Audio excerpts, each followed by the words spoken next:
शोषण के विरुद्ध जबरदस्त आवाज उठनी चाहिए।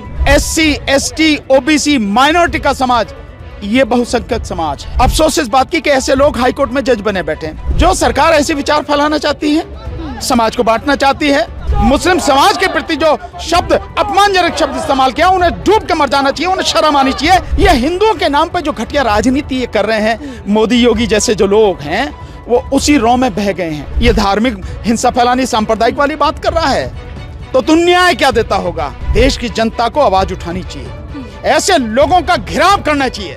इनको उखाड़ा नहीं होगा, नहीं तो देश की जनता का दम घुट कर रह जाएगा और ये देश को खत्म करने के चक्कर में लगेगा। नमस्कार, आप देख रहे हैं 4 PM। मैं आपके साथ तफीसा खान। इलाहाबाद के हाईकोर्ट जज शेखर कुमार के बयान के बाद विवाद खड़ा हो चुका है, सियासत गर्मा चुकी है और बयान उनका इस कदर है कि देश बहुसंख्यक के हिसाब से उनकी इच्छाओं के अनुसार चलना चाहिए और इसी के साथ कटमुल्ला शब्द का इस्तेमाल करते हुए संविधान की गरिमा को तार तार किया। मामला सुप्रीम कोर्ट तक पहुंच चुका है, सुप्रीम कोर्ट ने संज्ञान ले लिया। लेकिन इस पूरे मामले पर जानकारी लेते हैं कि कानून क्या कुछ कहता है। मेरे साथ सुप्रीम कोर्ट की जाने माने अधिवक्ता भानु प्रताप जी, उनसे समझते हैं कि देश के अंदर जब जज के इस तरीके के स्टेटमेंट सामने आ रहे हैं तो क्या कुछ कानून को लेकर कार्यवाही आगे बढ़नी चाहिए। भानु जी, सीधे तौर पर आपने भी बयान देखा होगा, इलाहाबाद के जो हाईकोर्ट जज ने ये बयान दिया, एक हिंदू परिषद कार्यक्रम में जिस तरीके के शब्दों का इस्तेमाल उन्होंने किया। क्या देश बहुसंख्यक की इच्छा के अनुसार चलना चाहिए या फिर संविधान के हिसाब से चलेगा? पहले ये निर्धारित होना चाहिए कि बहुसंख्यक है कौन। जो बहुसंख्यक हैं वाकई में उनकी इच्छा के अनुसार चले तो मैं समझता हूं सबसे पहले काम होना चाहिए कि शोषण के विरुद्ध जबरदस्त आवाज उठनी चाहिए। जो बहुसंख्यक समाज है वो कौन है? इस देश में दुखी, पीड़ित, शोषित समाज, SC, ST, OBC माइनॉरिटी का समाज, ये बहुसंख्यक समाज है। पहले ये पता होनी चाहिए। और अगर जज साहब को पता नहीं है तो जज साहब को मैं 2-3 तरह से बताना, समझाना चाहूंगा। अफसोस इस बात की कि ऐसे लोग हाई कोर्ट में जज बने बैठे हैं, यही जो है सुप्रीम कोर्ट पहुंच जाएंगे। क्योंकि आपने जो बात बोली है तो उस सरकार के विचारों के अनुसार बोली है आपने। जो सरकार ऐसे विचार फैलाना चाहती है, समाज को बांटना चाहती है, तो हो सकता है कि उन्होंने सुप्रीम कोर्ट जाने के लिए ये सारा जो पूरा ड्रामा रचा हो और उसलिए ये सारी बात कही हो।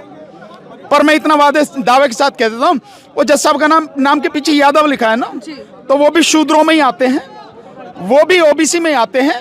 लिख के दे सकता हूँ कि कितनी भी वो कर लें, वो हाई कोर्ट से तो पहुंच गए हैं, सुप्रीम कोर्ट नहीं पहुंचेंगे जज साहब। अब जज साहब को बताना चाहता हूँ कि इस देश में ये जो लोग अपने आप को कह रहे हैं या जिस विचारधारा से प्रभावित जज साहब ये बात कह रहे हैं कि बहुसंख्यक, तो इस देश में पहले तो वर्ण व्यवस्था आई।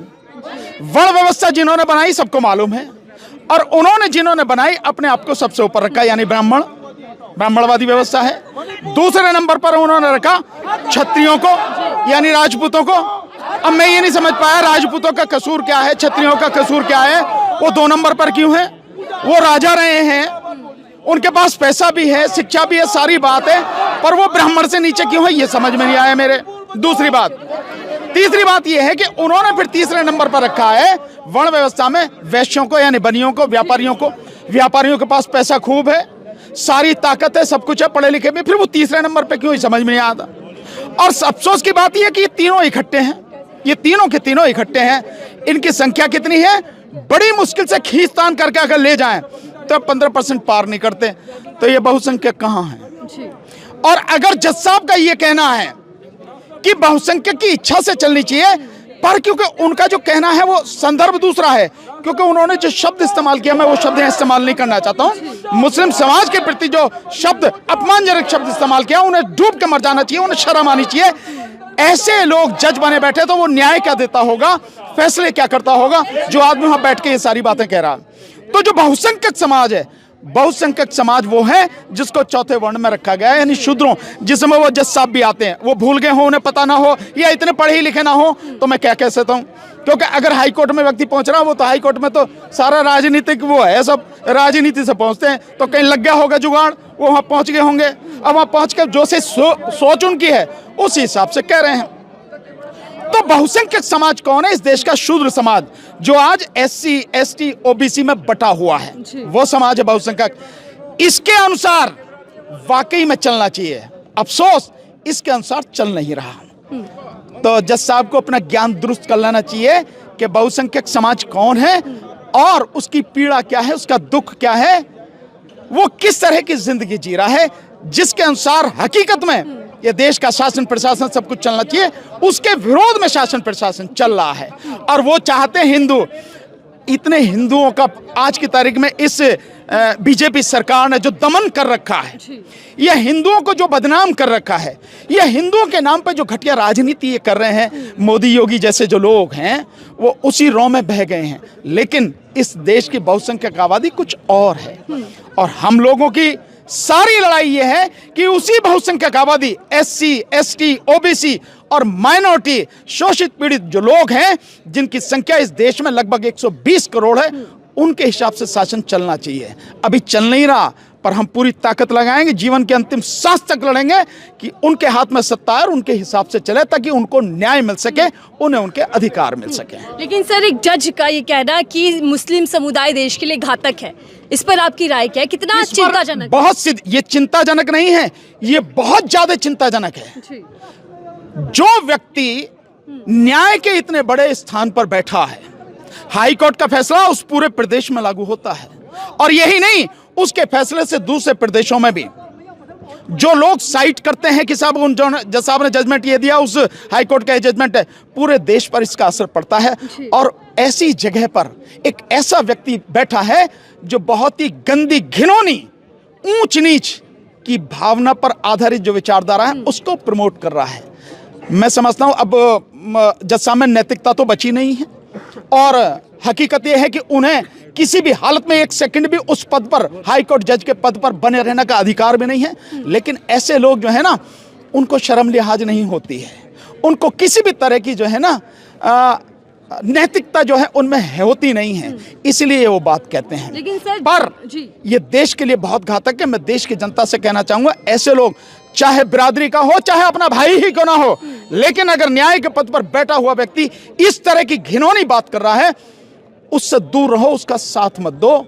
उसको जब भी हो सके टोको कि न्याय के पद पर बैठकर तू ये जातिवादी बात कर रहा है, ये धार्मिक हिंसा फैलानी, सांप्रदायिक वाली बात कर रहा है, तो तू न्याय क्या देता होगा। और मैं समझता हूं इस देश के सुप्रीम कोर्ट को तुरंत ये फैसला लेना चाहिए। और खैर सरकार तो क्या लेगी, हालांकि महाभियोग से हटाना चाहिए, क्योंकि ये अपने कर्तव्य के प्रति जो है ना, ये द्वेष है, कर्तव्य से भागने वाली बात है, या कर्तव्य के विरुद्ध किया गया ये काम है, तो महाभियोग लगा के उसे हटाना चाहिए।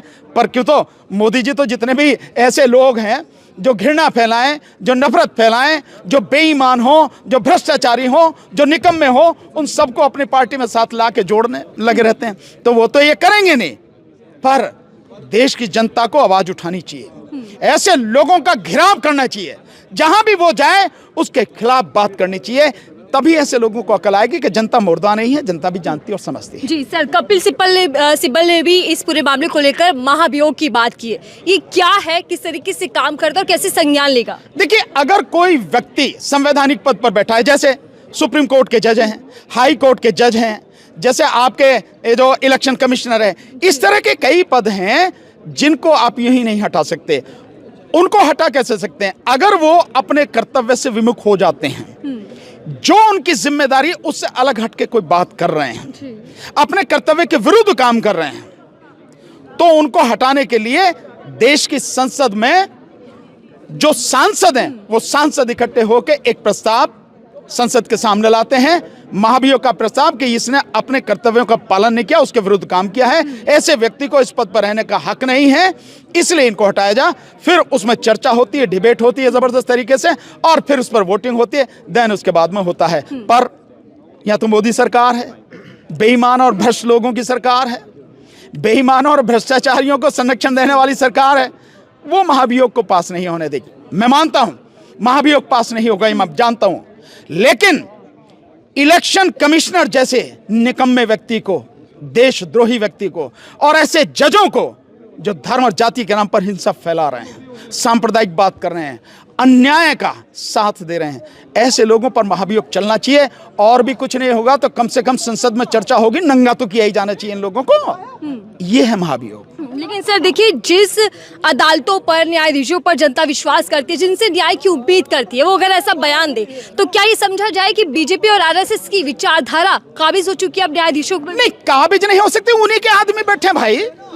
मैं तो बार बार कह रहा हूं, सुप्रीम कोर्ट में, हाई कोर्ट में आरएसएस के लोग बैठे हैं। केवल वही नहीं, शासन प्रशासन में हर जगह, हर स्तर पर आरएसएस के लोग बैठे हैं, तभी ये सारी स्थिति हो रही है। अगर उनके लोग नहीं होते तो ये स्थिति नहीं होती, पर हर जगह उनके लोग बैठे हैं, तो उनकी विचारधारा अब क्योंकि सत्ता में है, सब कुछ उनके हाथ में है, इसलिए सारा सब कुछ हो रहा है। इसीलिए देश के सामने बहुत गंभीर परिस्थिति, आपने देखा, मैं बार बार कहता हूं, इस देश की अदालतें मर चुकी हैं। क्यों कहता हूं? इसीलिए कह रहा हूं, और इसलिए कह रहा हूं कि इस देश में एक भयानक एक माफिया इकट्ठा हो गया है, एक जबरदस्त एक नेक्सस है कुछ लोगों के बीच में। कौन कौन है? जिसमें इस देश के पूंजीपति, इस देश के जो मीडिया है, और मीडिया पूंजीपतियों ने खरीद रखा है, इस देश की सरकार, इस देश के ब्यूरोक्रेट्स, और इस देश में आरएसएस के लोग, और इस देश में मनुवादी व्यवस्था को पनपाने वाले लोग। ये एक माफिया, एक नेक्सस खड़ा हो गया है। ये सब मिल गए हैं और मिलकर इस देश की 120 करोड़ आबादी का खून चूस रहे हैं। ये लोग उनके हकों को मार रहे हैं। इस नेक्सस को तोड़ना बहुत जरूरी है, इस सिंडिकेट को खत्म करना बहुत जरूरी है, नहीं तो लोगों की तो बात छोड़ दो, भारत ही नहीं बचेगा। लेकिन सर, क्या ये बयान हेट स्पीच के दायरे में भी आता है? क्योंकि सुप्रीम कोर्ट तो बार बार सख्ती जताता है इस पूरे मामले निश्चित रूप से आता है, इसमें कहने वाली क्या बात? भाई, एक उस व्यक्ति ने जो शब्द इस्तेमाल किया है जज होते हुए, मैं कहता हूं ये जो हेट स्पीच में आता है, ये तो उससे भी बड़ा गुनाह है। एक जज ये बात करा, और हाईकोर्ट का जज ये बात करा, उससे भी बड़ा गुनाह है, निश्चित रूप से उसमें आता है। पर कार्रवाई करेगा कौन? सैया भाई कोतवाल तो अब डर गाएगा, तो बेईमानों को इकट्ठा करने वाले, बेईमानों को संरक्षण देने वाले यहाँ पे प्रधानमंत्री हैं, सब उन्हीं के उसमें चल रहा, तो बचाने की क्या जरूरत है? और मैं पूरे विश्वास के साथ कह सकता हूँ, ये जो शब्द बोले गए हैं, जज साहब ने सुप्रीम कोर्ट पहुंचने के लालच में बोल रहे हैं, पर पहुंचोगे नहीं आप। कौन हो आप? शूद्र हो ना, इसीलिए नहीं पहुंचोगे आप। लेकिन जिस सूबे से जज जी आते हैं, उस सूबे के मुख्यमंत्री कहते हैं कि बटेंगे तो कटेंगे, ये नारा वो बता रहा है, वो जो मुख्यमंत्री बता रहा है ना, वो ये बता रहा है अपने लोगों को, अपने लोगों को बता रहा है कि ये जो सारे के सारे ना शूद्र समाज के लोग, बटेंगे तो कटेंगे, इनको बांटो और काटो उनको, ये बता रहा वो ये नहीं क्या मांग करते हैं? भानु जी तो मांग करते हैं कि इस देश में इन सब ये जो लोग संविधान के विरुद्ध काम कर रहे हैं, लोकतंत्र के विरुद्ध काम कर रहे हैं, और भ्रष्टाचारियों को इकट्ठा करके सत्ता पर काबिज है, इन सबको, देश की जनता को इकट्ठा होकर इनको उखाड़ के फेंकना होगा। ये गंदगी है, ये कोढ़ जैसी बीमारी से भी खतरनाक है, ये अभिशाप है इस देश के लिए।